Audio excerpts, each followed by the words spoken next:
Dr. Minkoff has kind of a really illustrious career because he's worked in, well, traditional medicine. Most of us who got into alternative did something like that. But he made the switch and has really kind of skyrocketed an understanding about how people get sick and how to help them get well. So Can I use that thing? Your practice is in Clearwater, right? Yes. Right, okay. And he does a lot of fun things there, some of which he's going to share. There isn't enough time to share a lot of it, but what he is going to talk about with us today is occult dental pathology is a cause of systemic illness. Actually, we've already heard that story, so we don't need to hear you. So, but it's nice for you to show up. We do appreciate it. Thank you. Can you give us any new perspectives on that? He has a couple. I welcome Dr. David Minkoff. What a pleasure to see you. God bless you. Bless you. I'll take your mic. Oh, you are going to take what's there. Oh, give it back. Okay. Good morning. How many people here are dentists?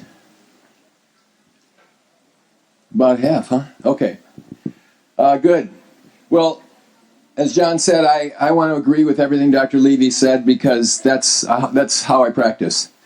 And in the old days, doctor was king or god or made pronouncements about who would live and who would die. So in the olden days, it was like that. And nowadays, I think doctors as a group are among the most confused people that are walking around because they don't know what to do. You know, science was science, but then science isn't science anymore because there's just too much information. And authoritarianism has kind of gone by the dust with very few sort of stable informational points for everybody to key on, except for in meetings like this where they actually do come out. Most patients are confused. The internet is confusing. There's too much information.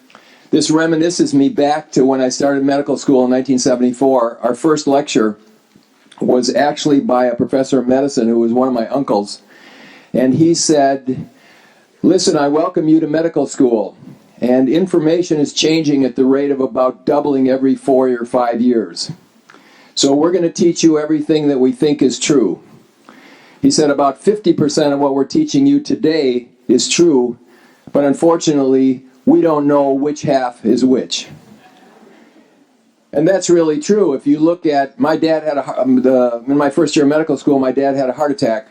And I remember sitting down with the dietitian and saying, margarine is good and butter's bad. And don't eat egg yolks, eat just egg whites.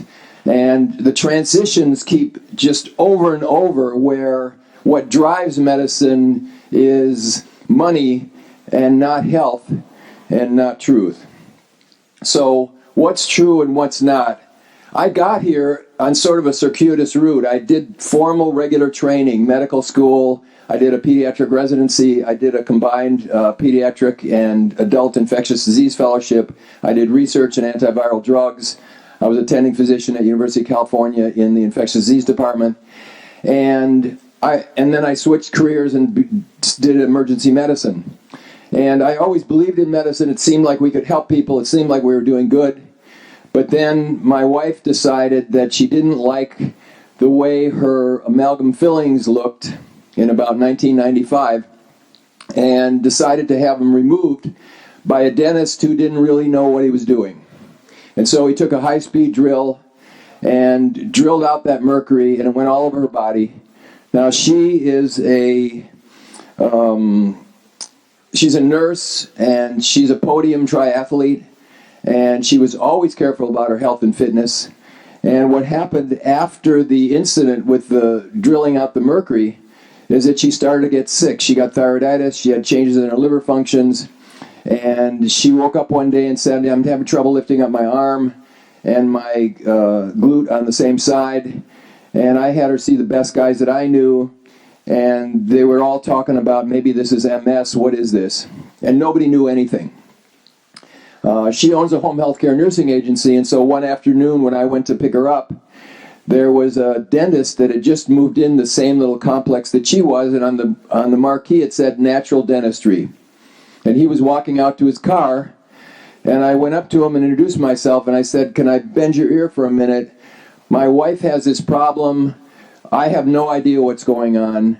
Does this make any sense to you?" And he said, "Oh yeah, she's mercury toxic. But there's nobody in this town that knows anything about it. And you better go to Seattle because there's a doctor there who can teach you."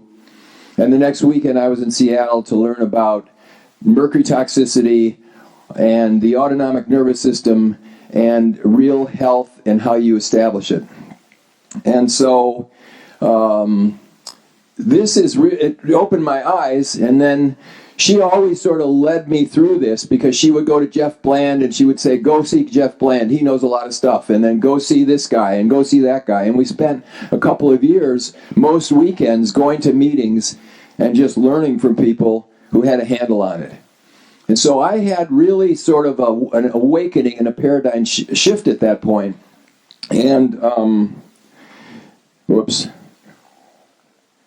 So, it looks like a frog, but then if you turn it, it looks like a horse.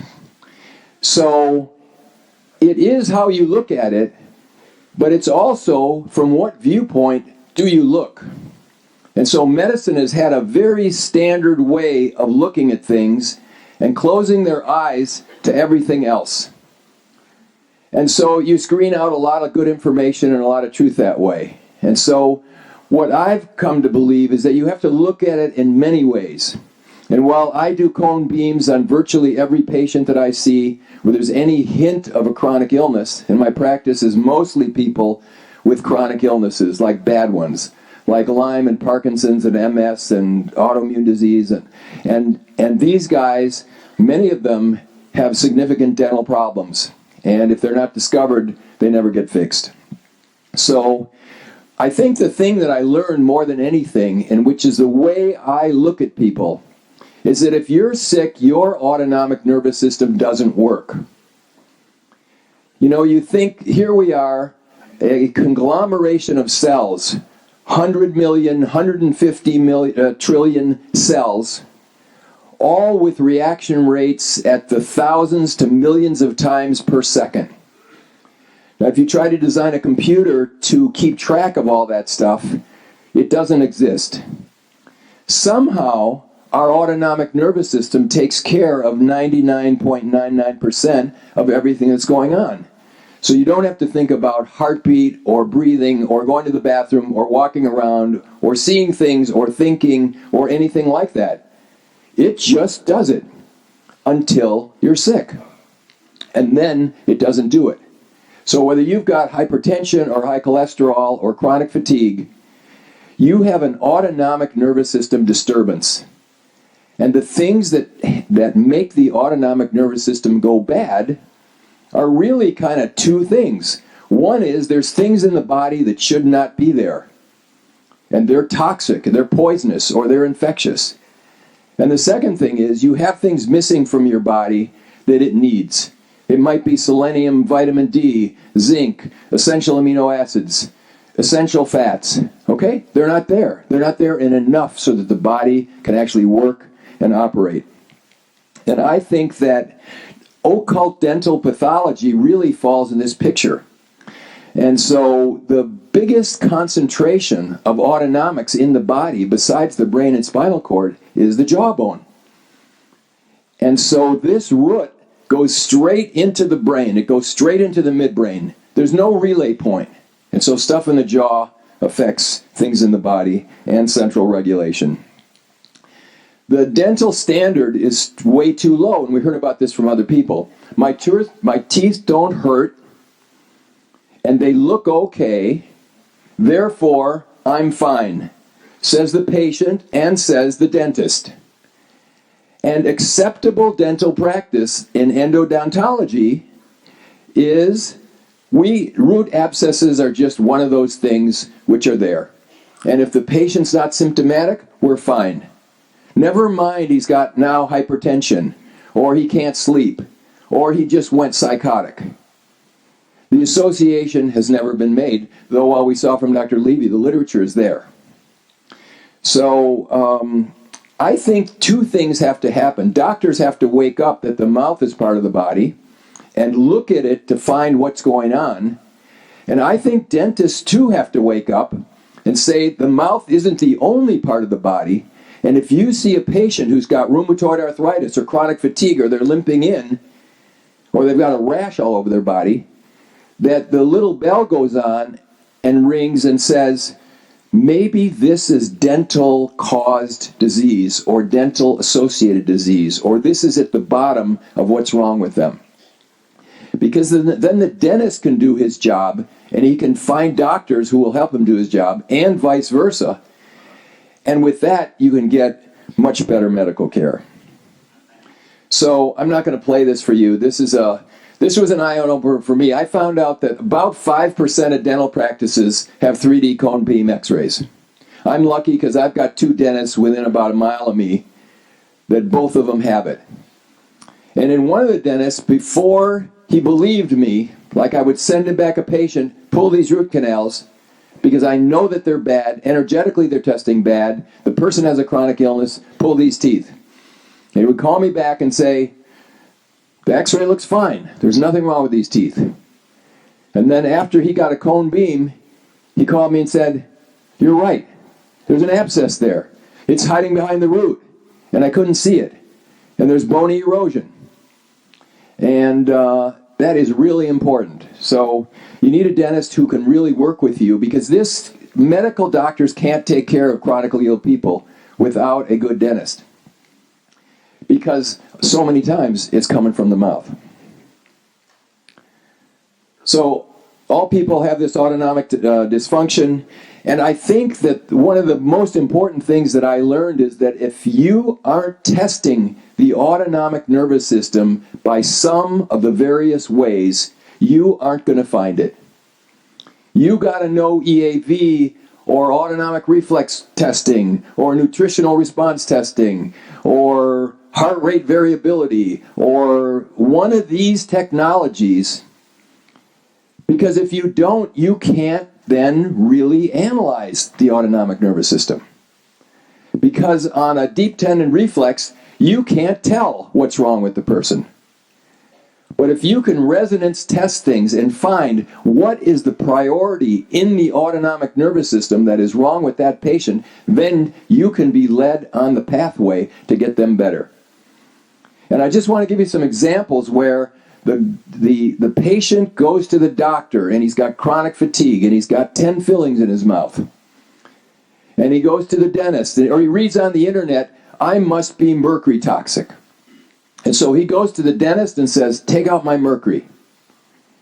And then when the dentist is done with him, he really now can't think, and now he's got a tremor, and now he's in big trouble, because that wasn't what he needed at that time. Yes, he is mercury toxic. There isn't anybody in this room that isn't mercury toxic. So we all have cadmium and arsenic and mercury and aluminum. We're full of it. But if that isn't what your autonomic nervous system feels is the priority for where do you go, you will make him sick. Because his gut's no good and his liver can't detoxify, and you release all this stuff and it goes around and around and around, and then it ends up in his brain or it ends up in his heart, and then he's in worse shape than he was before. So on all of these, it's a little bit tricky unless you have a way to ask the body the question, where do I start? What do you do first? And when you find that, it will lead you by the autonomic response where to go, in what order things should be done. And then you take 2 steps forward and you make progress, and you don't take 2 steps forward and 3 steps back. So I think that's really important. And if I had one tool, that's the tool I would take to a desert island if I needed something, because that would help me the most. Now, these autonomic nervous system inputs are very variable, and they control our whole lives. So, deep tendon reflexes. But what happens to you if a pretty girl comes up and kisses you? Your whole autonomic nervous system goes nuts. Or you see a picture of someone who's been in Auschwitz, and the dead bodies laying on the ground. Autonomically, a gazillion things happen. And so the world around us does affect our autonomic nervous system. And if it can react and we're in decent shape, we can handle it. And if it's blocked by too many things, toxins and deficiencies, it doesn't work. So when you have biochemical toxins sitting on a nerve root in somebody's mouth, it isn't just that the tooth is infected, it's that that infection is directly impinging on the autonomic nervous system, and it's going to give funny signals. And we have to find out what those are. So this is under the category of sort of referred pain. So doctors all know that you could have referred pain. But this is really referred symptoms. This is sort of referred malfunction. And what I want to show you today is a bunch of cases that I've had. And I've had literally hundreds and hundreds where the complaint goes back to the tooth, but it didn't look like it was near the tooth at all or had anything to do with the tooth. And it was missed by every other doctor before me because they didn't know how to look. So you've all seen these pictures before. So this was the first one, and this really opened my eyes. This is 2001. I was working in a chiropractor's office one afternoon a week doing screening physicals, and he had a VaxD machine, which is it's a sort of an old rack, and you lay on it, and if you have a herniated disc, it would pull you apart, and it would increase the circulation in the disc, and you could heal herniated discs. And it worked about 80% of the time. It was very good. And I was doing physicals, and one of the times I walked in there, this guy crawled in. He got out of a taxi. He crawled in on all fours, got up on the table, had been getting chiropractic for years, had been doing this for about 7 or 8 years. We did 25 VaxD treatments on him, and it didn't help him. And so the chiropractor felt for the guy, and he gave him another 60 treatments just to see if it would work. And it didn't work. So I had just learned how to do prolotherapy, and I said, why don't you come over to the office? Maybe that can help with your back pain. And he came over to the office, and I was about ready to do the prolotherapy on him. And I said, let me just test you autonomically and see what comes up. And I lay him on the table, and I do autonomic response testing. And what I find that the boxes that I was using to test were ground up root canal teeth in a homeopathic form. And he responded to that. And I said, do you have any root canal teeth? He said, yeah, I got one. What's the story on that? When did you get it? He said, oh, years ago. Well, was it before your back got bad or was it after? He said, oh, it was just actually right before. What happened? He said, well, I went to the dentist. I had a toothache. He did the root canal. The whole time that I was sitting in the office getting the root canal, I had this bad feeling that something was going on that wasn't right. So I went home and decided the next day I was going to go back and confront the dentist and say, did something go wrong here? I'm not going to sue you, but at least tell me. He said the dentist threw him out of his office. So he had a temporary on there, and 2 weeks later, his job was a HUD carrier. So would have plaster on a plaque, and he was climbing up and down stairs all day long with the plaster when they were doing the buildings. He said, I was in the best shape of my life. I was strong as an ox. And one afternoon, a couple weeks after I got this root canal tooth, I bent over to tie my shoe and my back went out. And I went to the doctor, and he said I had a herniated disc, and he wanted to operate on me, and I didn't want any surgery. And then after a while, I couldn't walk, so I've been crawling back and forth and basically laying on my couch, and I couldn't work for the last, I think it's 7 years. So I had learned a trick from Robert Rowan. And he said, if it's the tooth, and it's on the autonomic pathway that goes to the area, if you block the tooth with an anesthetic, you may alleviate the remote symptom. So I got out my Procaine, and I injected the tooth, and I went out of the room, and 15 minutes later I came back, and he was standing up. Now I hadn't seen him stand up, because he was back and forth with this chiropractor, 80 treatments every day for 80 days. He's standing up, and he's doing, It's better. It's really better. Okay, go to the dentist. So I sent him to the dentist. Dentist pulls a tooth. He's got like 9 cc's of pus. The whole sinus is full of pus. He'd had the temporary on for the whole 7 years. He got a connection between the sinus and his tooth. He was on antibiotics for 2 months because of the osteomyelitis. But you know what? Within a few weeks, his back pain was gone. And that was like, that was just blew my mind. So, and what's even more interesting is about 3 months later, we were at one office and we went to go to the other office. He came and knocked on the door and he said, listen, you've cured me, but I haven't worked in 7 years and I need a job. I said, the only job that I have is we're moving offices and I need somebody to move all the stuff. He said, I'm in, and he did it, and he was fine. And a year later, I got a Christmas card from him that he'd gone to Mount Kilimanjaro and he'd hiked Kilimanjaro and back down, and he was completely fine. So I always, once I saw that, was like, my guts went up on, you have a bad tooth, go to the dentist and get it pulled. Because I always was a little like, maybe that's not going to work, or they'll be mad at me, or I'm going to make something worse that's not. So I'm going to go through these fast. These are biofilms that are part of the dentin structure. They're all over the place. They're filled with gazillions of bacteria. This is a 5,000 magnification. These things are there. They're nasty. They're all over the place. These are some DNA probes of the bacteria that are in there. So you get sort of the point. Now, a couple years later, lady comes into my office. She's got a 4-pronged cane, and she's walking like this. And she says, I'm here because I want to get prolozone for my back. What happened to your back? Well, I am a fitness instructor. She looked very fit. She's on Percocet round the clock. She can't really walk. She said, I somehow hurt my back. I'm not sure even how. I went to the orthopedist.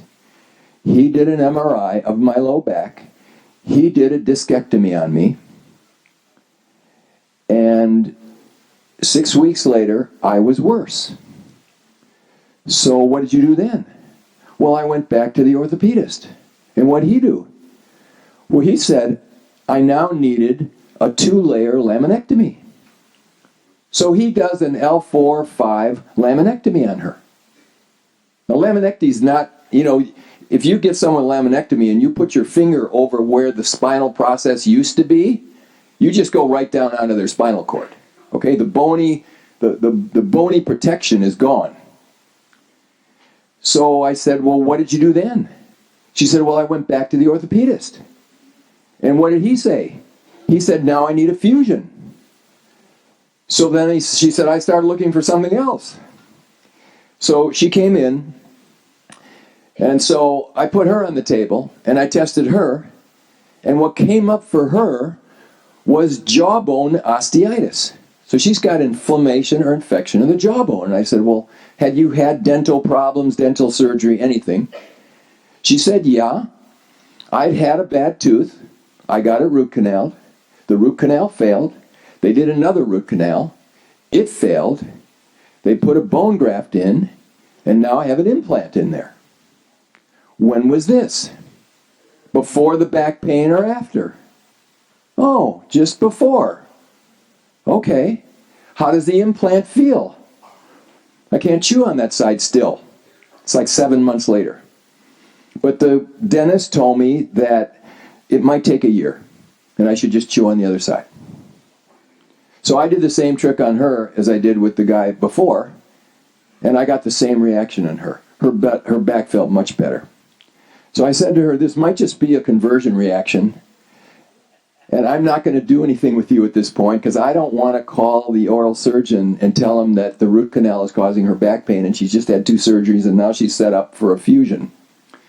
So I said, come back in 3 days, let's just do this again to see if it works. I did it again, it worked. I said, I want to do this one more time. And she said, we're not doing this any more times, we're done. Because after the second one, she went home and she was able to vacuum. So I called the oral surgeon, and I said, you're not going to believe it, but I've had experience like this before. He said, let me see her, let me laser her. He said, I've actually seen referred pain before from implants. They get headaches sometimes, the jaw feels funny, but I've never seen this. So he said, let me laser it a few times, and then I'll evaluate it. So we went, he lasered a couple times, laser wasn't doing anything for her, and she said, get the tooth out of there. He pulls the tooth. And within about 3 or 4 weeks, her pain is like 90% reduced. I ended up doing some prolozone on her because she had a lot of instability after the surgery, but basically within a year, she was fine. So these are really important cases because look at the destruction that was done that would have never been found out if somebody didn't look at this stuff. Somebody like us. Now this one was also very interesting. This lady was a very successful businesswoman in an area near us, and she owned a cosmetic studio. She was super bright. She had a great business, and she came in with the chief complaint of headaches for 25 years and needing Tylenol 20 to 25 a day to get through the day. And what's wrong with me? So I put her on the table. But before I put her on the table, I look in her mouth, which is a good thing to do. And I see that she's got some humongous looking amalgams. When did you get them? Way long time ago. So I took out my trusty little Radio Shack voltmeter. Now an amalgam is a mixed metal in a salt solution. It will put out current. And so I put one electrode on the amalgam and one on the cheek, and I want to see, is this thing a battery or not? Is there a galvanic current being generated from this amalgam? Now this is another guy, but he's got 241 millivolts coming out of that tooth 24 hours a day going straight into his midbrain. And she had a higher one. I didn't take the picture at the time, but she had over 300 millivolts. Now a nerve cell membrane fires at about 70 millivolts. So there is a lot of noise in her nervous system and a lot of stress. And I thought, maybe this is related to her headache. Send her to the dentist.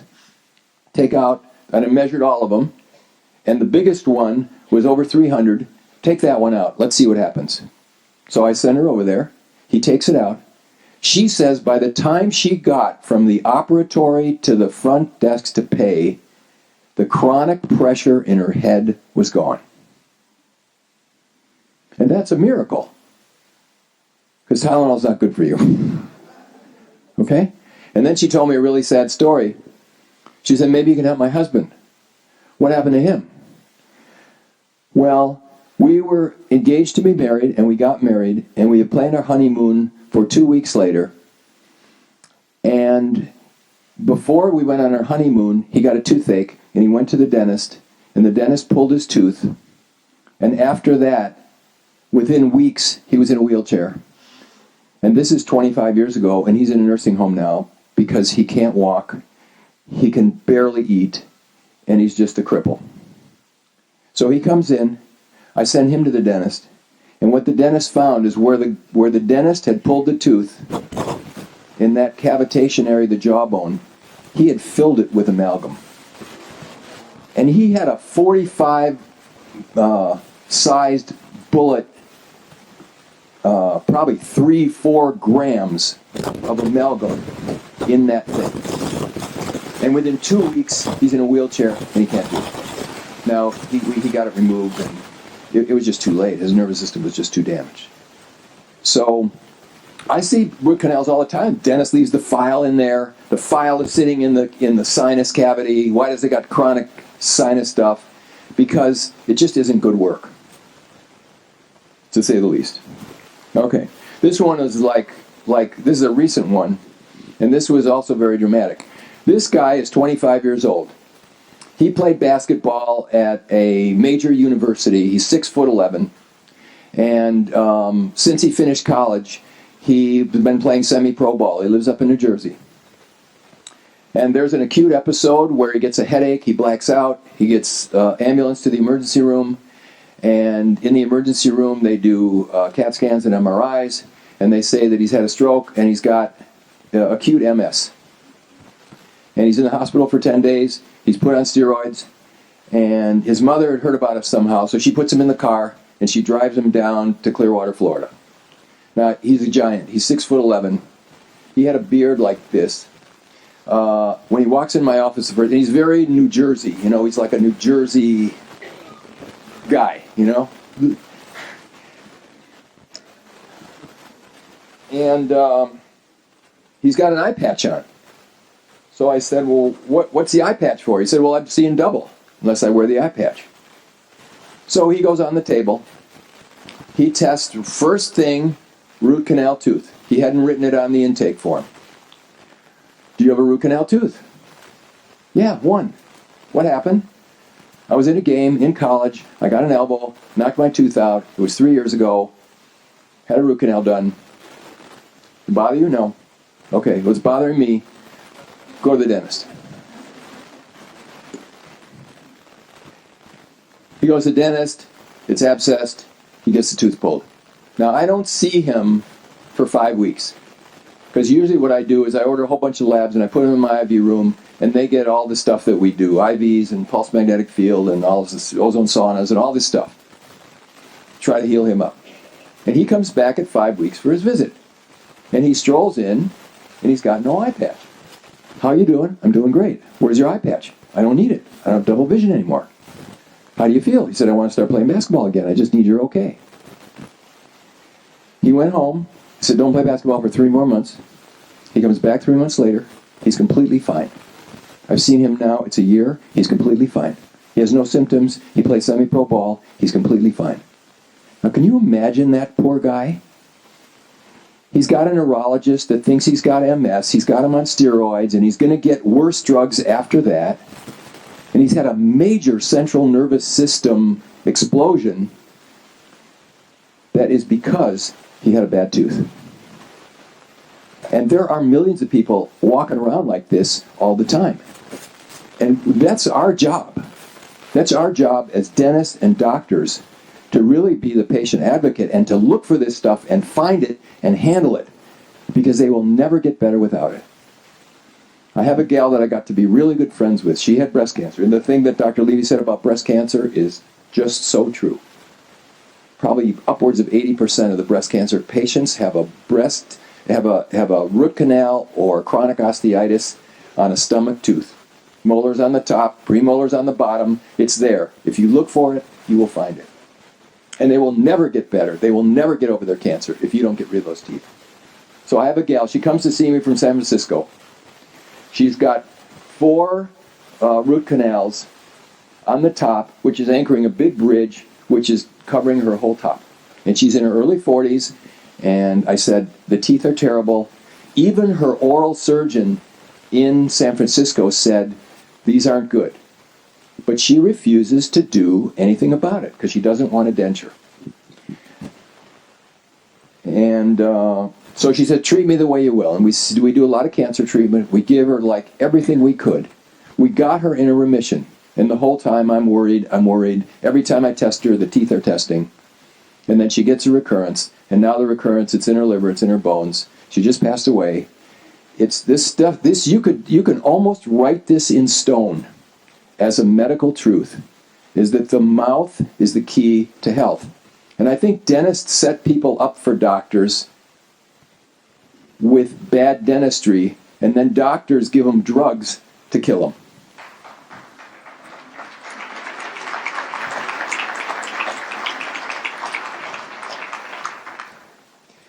Now, a few months ago, I went to, one of our members here invited me to come. She's the program chairman for the Pinellas County Dental Association. And she said, why don't you come speak to these dentists about what you're doing? So I said, do I need a bodyguard there? And she said, just take it easy on them. So I did the PowerPoint, and I showed him some of these cases. I was going to show him some of these cases. And it was maybe just a little bit edgy. She called me back, and she said, listen, she said, you're on this bus, and they're on that bus. And our goal is to get them to walk from that bus to our bus. Okay. She said, but if you put the Grand Canyon in between, they're not going to get off their bus. So I toned it down. And when I finished the talk, there's a room full of dentists. These are all regular dentists. When I finished the talk, it was dead silence. And I looked over and I thought, oh, man, did I blow it? And she goes, no. She says, okay. And then one of the vendors in the back raises his hand and gave me sort of a compliment. And then people started to talk.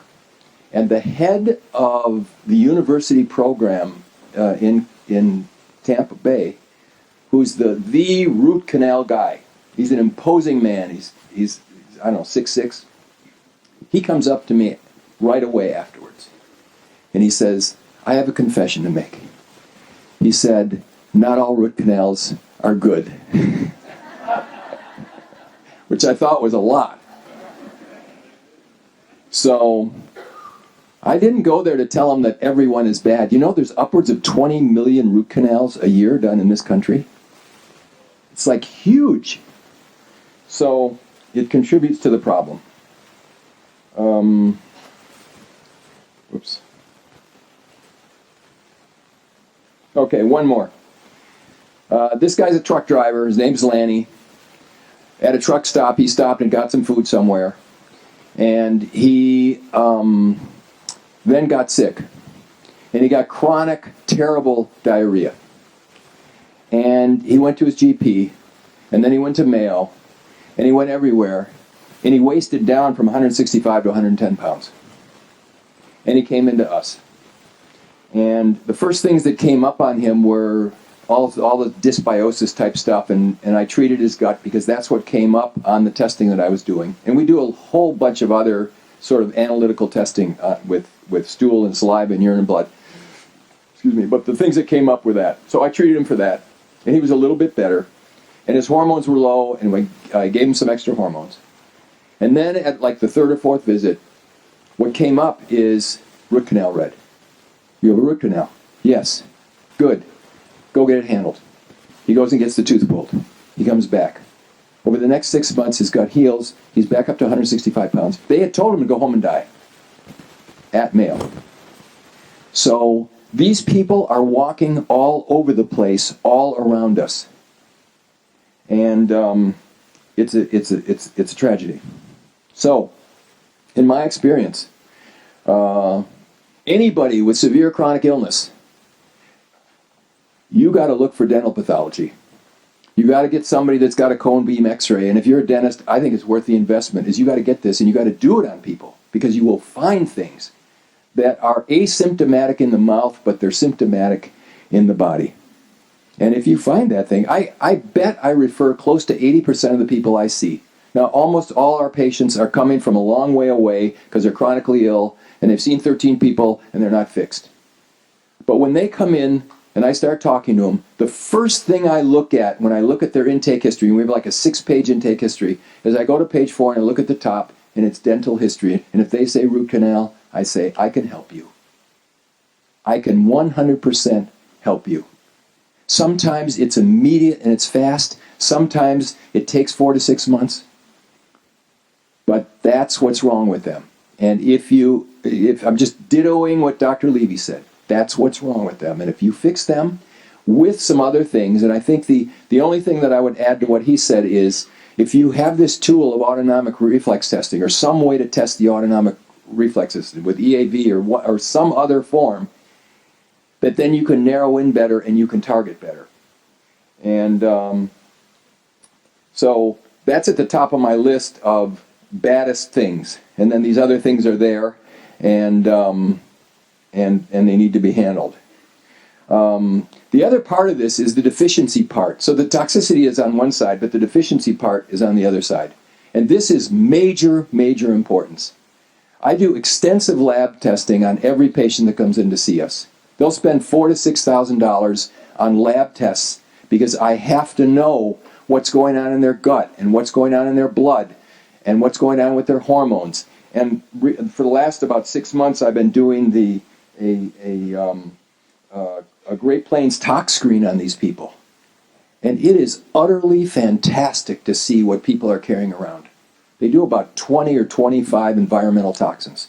I had a little girl a few months ago. She's 12 years old.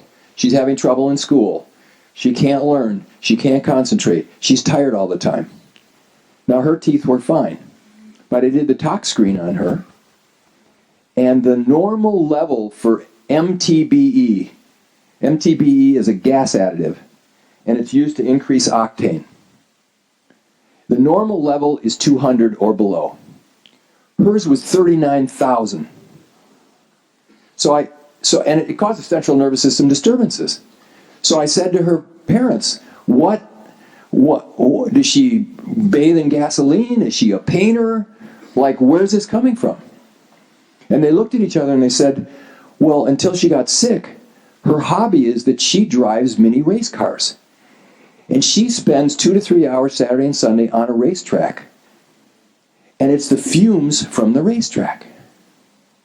So she used a slow detoxifier. She has all the other stuff. But once we got her detoxified, ozone saunas and things like that, her central nervous system came back on. So unless you look for this stuff, you can't find it. You have no idea. Okay? So that's part of it.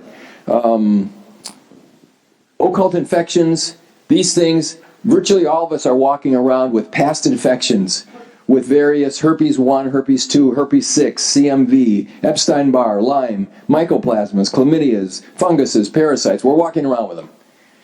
And if everything else is pretty good, they get along with us okay.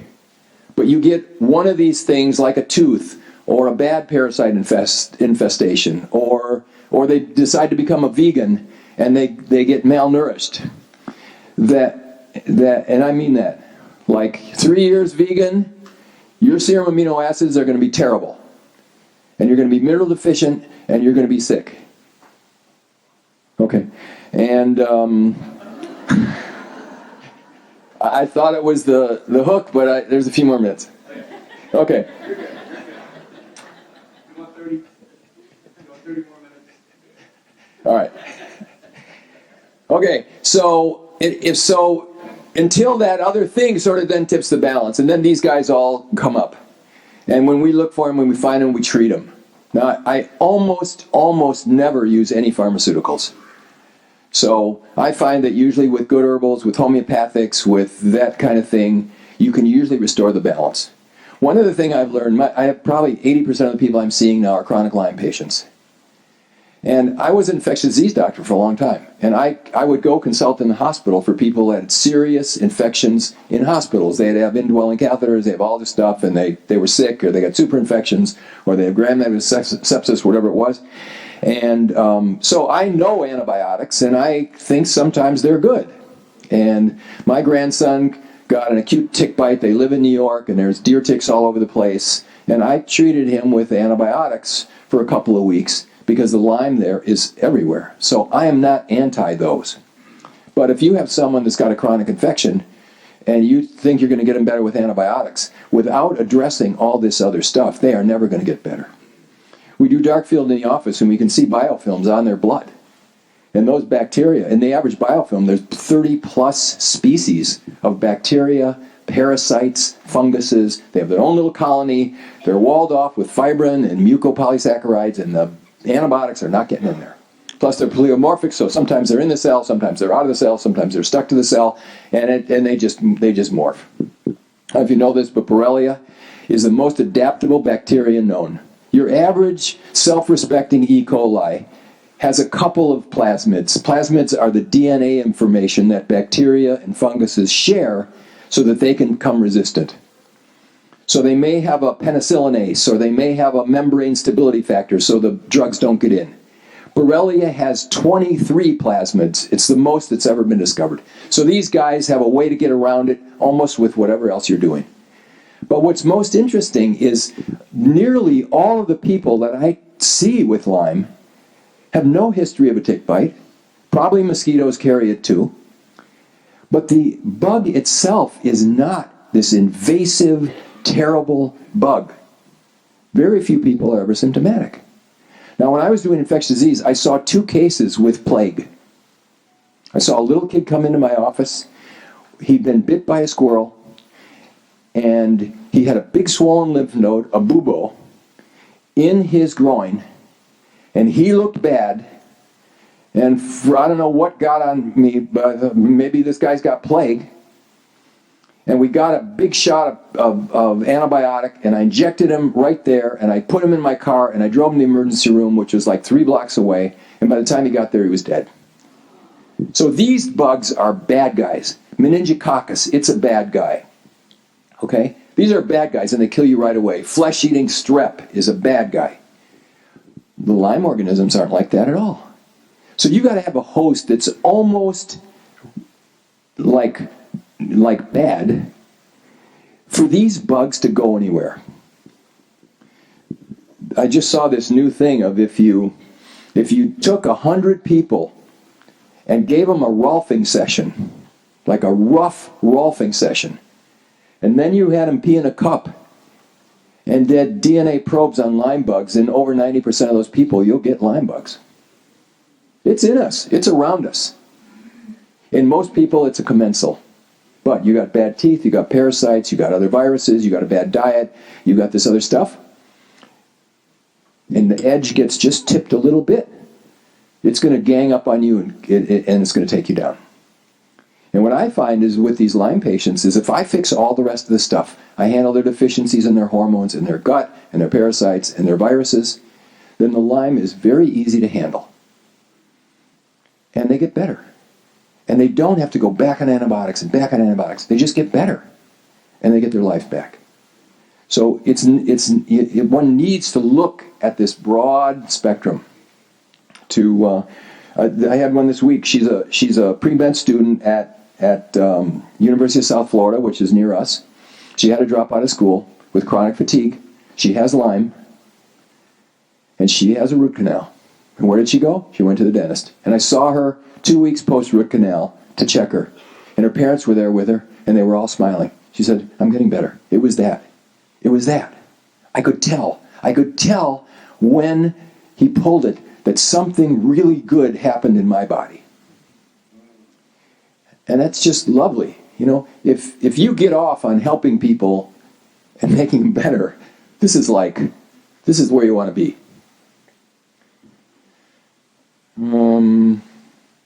So the successful treatments are handle the teeth and repair the gut and get the hormones in range.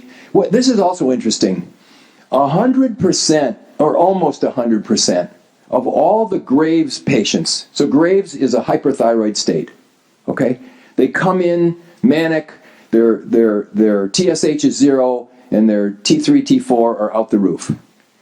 And their heartbeats is 120 to 150, and they're sweating all the time, and they're very uncomfortable. And the standard treatment for Graves is, okay, we'll put you on a blocker, we'll put you on PTU or some blocker, and we'll put you on a beta blocker, and we'll wait a little bit, but if it doesn't go away very fast, we're going to give you radioactive iodine, and we're going to kill your thyroid. We're going to radiate your thyroid to death, or we're going to cut it out. And that's the standard treatment. We have almost 100% success with Graves patients. You know why? Because it's their teeth. It's their teeth. And if you fix the teeth, and you keep them on the anti-thyroid drugs just a little bit, it starts to come down. And fix their diet, because a lot of these guys have problems with glutens and dairies and things like that. Fix their diet up. Is the T3, T4 comes down, the Graves goes away, they gain their weight back, and they get better. It's almost, you can just about dial it in. If you talk to any self-respecting endocrinologist, and that the only people that respect them are themselves.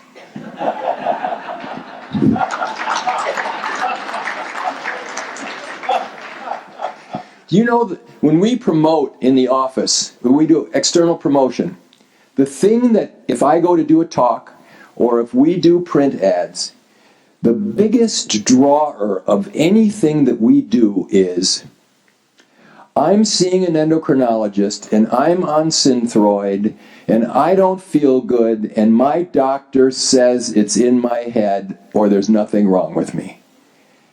And none of those people are crazy. they're all just hypothyroid, and they're getting the wrong drug and in not enough amounts, and they usually have a couple other things too, and they get better. And if you go, an endocrinologist won't use Armour or Nature-Throid or West-Throid or anything natural. No, that's bad. It's just like brain dead. It's just like, I was giving a talk to the group of residents at the medical school, doing a rotation, a family medicine rotation. And I was talking about this to some of the guys, and I was saying about this thyroid. And then the craziness of giving someone a cholesterol drug for cholesterol. And one of the attendings, he said, I've been an attending here for the last 20 years, training residents in family medicine. He said, after listening to you, I feel like I've been doing the wrong thing for 20 years. And that's very uncomfortable. Isn't that interesting? At least he admitted it. Okay. The bottom line on this, yes, it's inflammation, yes, it's infection, but mitochondrial repair is where it's at. You got to repair the mitochondria. And we do this bioenergy testing. If any of you have read Frank Schallenberger's book called Bioenergy, it is a great book. And I went ahead last year and bought the device. So we test everybody on how well can they utilize oxygen to make CO2. When it's a linear relationship. Oxygen goes in, if your mitochondria are working, you make CO2. If oxygen goes in and your mitochondria are broken, you don't make CO2. So you measure inspired O2, expired CO2, you can see are their mitochondria working or not. The guy who can't walk from his bed to his toilet is in such anaerobic stress. It's like you would be if you were running all out as fast as you could until you were almost ready to drop dead. That's him at baseline because he can't make ATP. His body's so poisoned and deficient that he can't make ATP. So you can pinpoint these people and you can test them and you can help them. Repair of amino acid deficiency is like supreme because all the enzymes, all the barrier tissues, all these guys with leaky gut, leaky lung, leaky brain, these barrier tissues, they need amino acids. And they're deficient. If you measure them, they're deficient. And they won't detoxify because those are amino acids too. And they won't make thyroid hormone or neurotransmitters because those are amino acids too. And so you have to look at these things to get people better. We use ozone sauna, PMF. We use a lot of IV ozone. About 85% of our cases get better if they'll do the program. It's really astoundingly good. And they can usually get off their pharmaceutical therapy, and they can get happy and they can get good. So the last bottom line is, dear patient, I'm going to check your teeth because maybe, just maybe, there might be something in there that would help me get you better. Like that. And you can turn that into this. If you know what you're doing, and you have a good dentist, and you have a doctor that's willing to look. Thank you for your attention.